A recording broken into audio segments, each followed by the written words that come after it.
Donc bonsoir à tous, donc Ramzi du collectif des citoyens souverains, donc que vous ne connaissez pas certainement.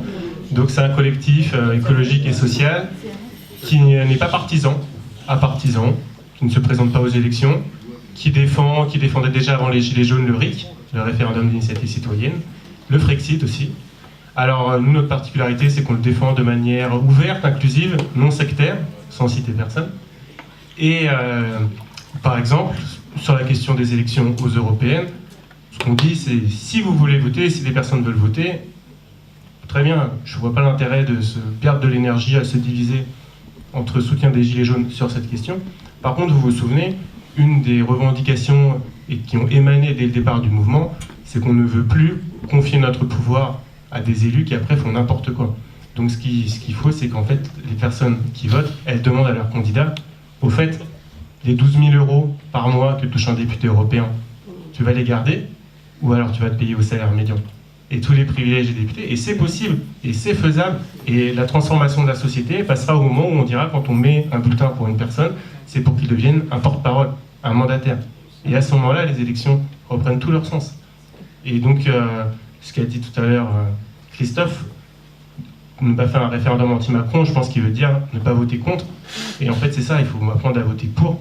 Moi, je n'ai pas participé au Front républicain contre Macron, contre Le Pen, pardon, c'était en 2017, lapsus révélateur. Oui, parce qu'on le sait. Voilà. Et donc, moi, je ne fais pas de Front républicain, mais voilà, il faut voter pour ceux en quoi on croit. Et il faut voter pour des porte-paroles, des mandataires qui vont appliquer leur programme. Donc moi, je remercie le mouvement du 17 novembre de m'avoir invité, bien qu'ils n'étant pas totalement sur leur position, justement pour permettre ce débat, pour permettre cet enrichissement. Et voilà, de la même manière, et ça pourrait faire l'objet d'un débat, j'ai entendu dans la présentation de Félix l'idée qu'on met les questions économiques et sociales en numéro 1. Pourquoi pas, mais il faut bien préciser de quoi on parle. Parce que pour moi, par exemple, quand on parle des produits toxiques, des produits cancérigènes comme le glyphosate, bah, ça fait partie des questions sociales. Et donc, ça doit être une des priorités. Et il y a...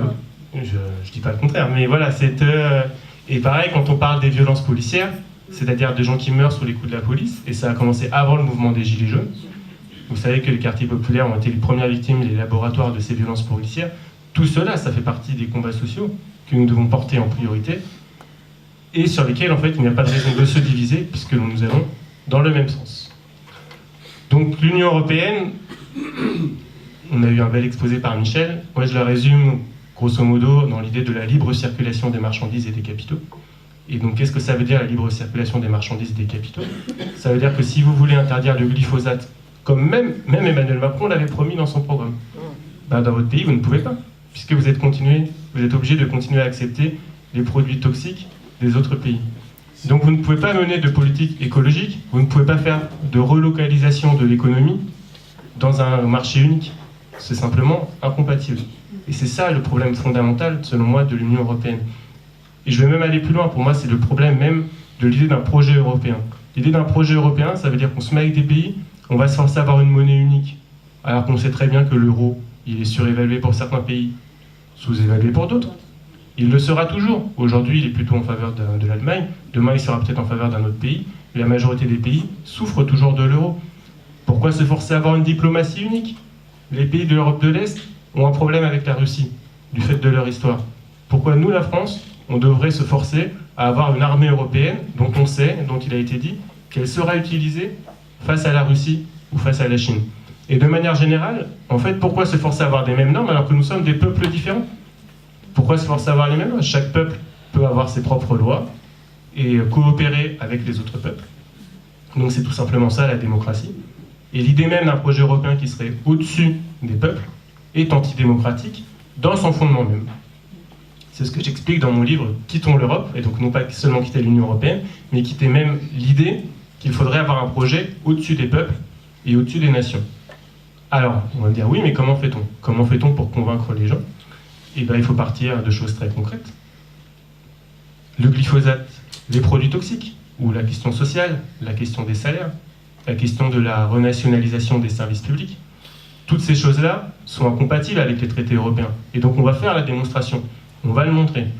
On aimerait bien que notre mouvement aboutisse à minima à ce qu'on obtienne un référendum d'initiative citoyenne. Alors ça va être très difficile, il ne faut pas se le cacher, on nous vendra certainement des faux référendums d'initiative citoyenne, Vous avez vu que là, il y a une campagne qui va être en cours pour s'opposer à la privatisation d'ADP, des aéroports. Et là, vous allez voir, la Commission européenne va montrer les crocs. Elle va dire, attention, ce n'est pas compatible avec nos règles de la concurrence. Et c'est là qu'on va pouvoir faire la démonstration par A plus B que si on veut sortir de l'Union européenne, ce n'est pas par fétichisme ou par obsession, c'est simplement pour pouvoir mener à bien notre politique. C'est tout. Et ça veut dire que si un jour, je l'espère, un porte-parole est élu dans ce pays, donc pour l'instant on n'a pas ça de porte-parole, peut-être qu'on arrivera à trouver des porte-paroles, c'est pas forcément ce qui manque. Ce qui manque pour l'instant c'est l'organisation, la structuration qui permet d'arriver à ce système. Et bien qu'est-ce qu'aura à dire ce porte-parole? Je suis mandaté pour interdire des produits toxiques comme le glyphosate, je suis mandaté pour sauver les services publics, pour réinjecter de l'argent dans les hôpitaux, dans les écoles, quitte à devoir bafouer les critères des 3%. Je suis mandaté pour pouvoir faire du protectionnisme solidaire, c'est-à-dire pouvoir imposer des normes sociales, sanitaires et environnementales aux frontières du territoire. Eh bien, je le ferai quoi qu'il arrive. Et s'il faut sortir de l'Union européenne pour ça, il n'y a pas à se cacher derrière le petit doigt. On le fait et il n'y a pas à avoir peur de le faire. Il existe des plans, des économistes qui ont travaillé sur le retour au front, qui ont travaillé sur le retour aux frontières nationales. Alors que je précise, pour moi, ce sont des frontières économiques. C'est ça pour moi qui me pose problème avec l'Union européenne, c'est la libre circulation des marchandises et des capitaux. Ça se fait. Il y a des articles de presse, il y a des études détaillées, chiffrées. C'est tout à fait possible. Et on le soumet à référendum, parce qu'il ne faut pas se leurrer. Si un pouvoir issu des Gilets jaunes, un mandataire issu des Gilets jaunes arrive au pouvoir, tout de suite, il va y avoir des réactions des marchés financiers. Dès le soir même, il va y avoir tout de suite des attaques. Et donc ça veut dire que dès la première heure, il faut réinstaurer un contrôle des capitaux. Et ça veut déjà dire, de facto, sortir de l'Union européenne. Donc on n'a pas le temps de passer 2 ans dans l'article 50, puisque je rappelle que déclencher l'article 50, c'est-à-dire vouloir sortir par la manière que nous imposent les traités européens, l'article 50, et ça je crois que le Pardem et d'autres le disent très bien, c'est un piège. Et on le voit très bien au Royaume-Uni. Ça veut dire que pendant 2 ans, et pendant toute la durée des négociations, on serait piégé. Il faut sortir immédiatement pour mener un mandat, pour appliquer un mandat très précis, une question sociale très précise, une question écologique très précise, et aller jusqu'au bout. Et ne pas avoir peur de la confrontation. Et toujours rappeler que si on sort, ce n'est pas pour se mettre à dos les autres pays. Et si vous réfléchissez bien, ce qui en réalité est beaucoup plus dangereux et beaucoup plus néfaste, c'est le projet de vouloir à tout prix changer l'Europe, à vouloir à tout prix imposer aux autres pays des politiques qui nous seraient favorables. Mais si un pays ne souhaite pas interdire le glyphosate sur son sol, si un pays ne souhaite pas avoir de SMIC, puisque on dit c'est le SMIC européen qu'on va faire, qu'est-ce qu'on fait? On le force? Ou alors on attend l'unanimité des 28 pays pour le faire nous-mêmes sur notre sol? Ça, on peut le décliner pour toutes les questions sociales, toutes les questions écologiques. Si on doit attendre l'autorisation de 28 pays pour le faire, ce n'est pas une bonne chose. Si on doit instaurer une règle de la majorité pour imposer les peuples qui ne veulent pas à mener une politique, même la politique la plus progressiste, la plus sociale possible, on ne peut pas l'imposer à un peuple contre son gré. Et c'est là que, je le répète, l'idéal européen, même avec d'autres traités, même en changeant les traités, est foncièrement antidémocratique, car il fait fi de la volonté des peuples qui, aujourd'hui, de facto, sont organisés à l'échelle des nations. Alors, ce qui nous amène à la question de savoir ce qu'on entend par la nation. Car, évidemment, si nous revendiquons notre souveraineté monétaire, si on dit qu'on ne veut plus de l'euro, il faut aussi se rappeler que l'État français, plus exactement même la bourgeoisie française, qui moi ne me représente pas, cette bourgeoisie française, elle impose une monnaie aux anciennes colonies africaines. Elle impose le franc CFA. Un franc CFA qui du coup se retrouve arrimé à l'euro. Donc si nous on revendique notre souveraineté monétaire, eh ben, c'est tout à fait logique de dire qu'on va aussi rendre la souveraineté monétaire aux pays dominés par la bourgeoisie française et l'État français. Et donc en fait, voilà, ça va de pair. La souveraineté, elle est pour tout le monde ou elle n'est pour personne. Et ce n'est certainement pas mettre en avant le capitalisme français ou l'impérialisme français qui, je le répète, moi ne me représente pas. Alors comment arriver à ça? Comment gagner? Comment arriver ce projet, ou peut-être une autre version du projet, puisque de toute façon c'est celle qui sera choisie par la majorité de la population? on a ce formidable mouvement des Gilets jaunes, et là je pense qu'il faut le dire clairement, en fait, ce qui fait la richesse de ce mouvement, c'est la diversité de sa composition. Alors notamment sur les questions de souveraineté, ce qu'on remarque, c'est qu'il y a des conceptions différentes, mais qui peuvent peut-être, et c'est justement le pari que je fais, réussir à converger.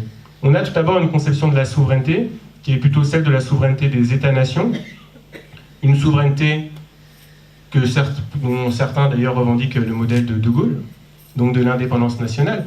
Donc un modèle qui, sur certains points, évidemment, peut donner envie quand on considère par exemple que c'est la sortie du commandement intégré de l'OTAN ou une diplomatie non alignée.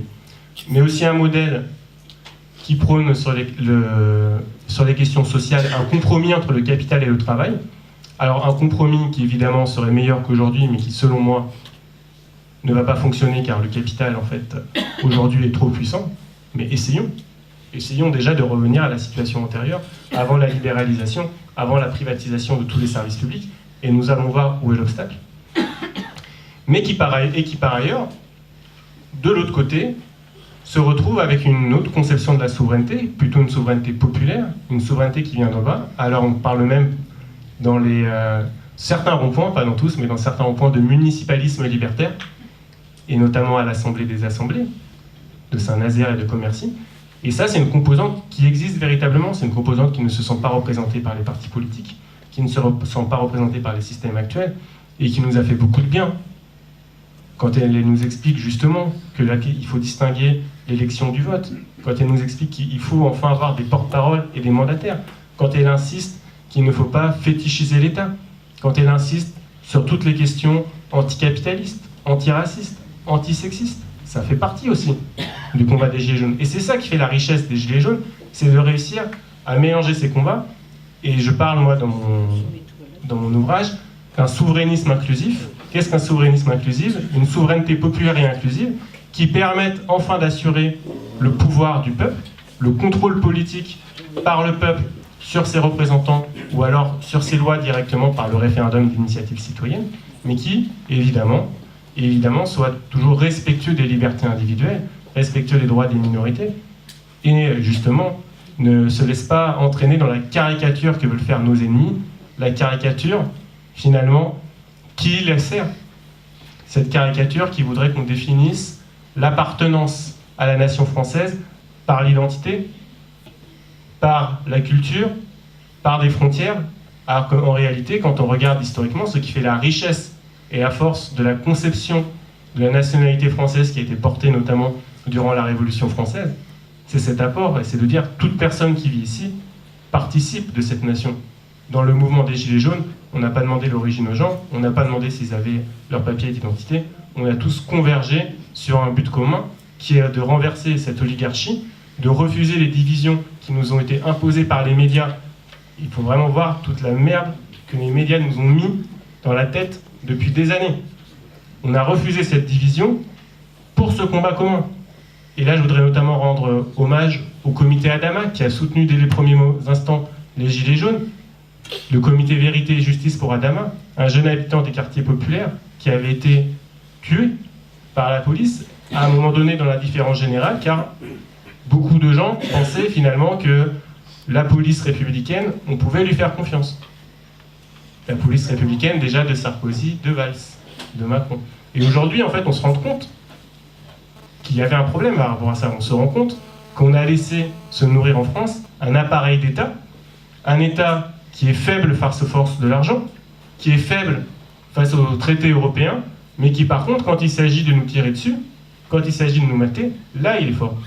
Et finalement, ce qu'on voudrait, cette position qu'on recherche, c'est le contraire. C'est un État qui soit capable d'être fort face à l'argent, qui soit capable d'enfin assurer ses promesses sur les services publics, mais qui laisse les gens vivre en paix, qui arrête de tirer sur les manifestants, qui arrête de vouloir nous interdire tout ce qu'on fait, et qui arrête d'aller dans le sens de la division permanente entre les uns et les autres.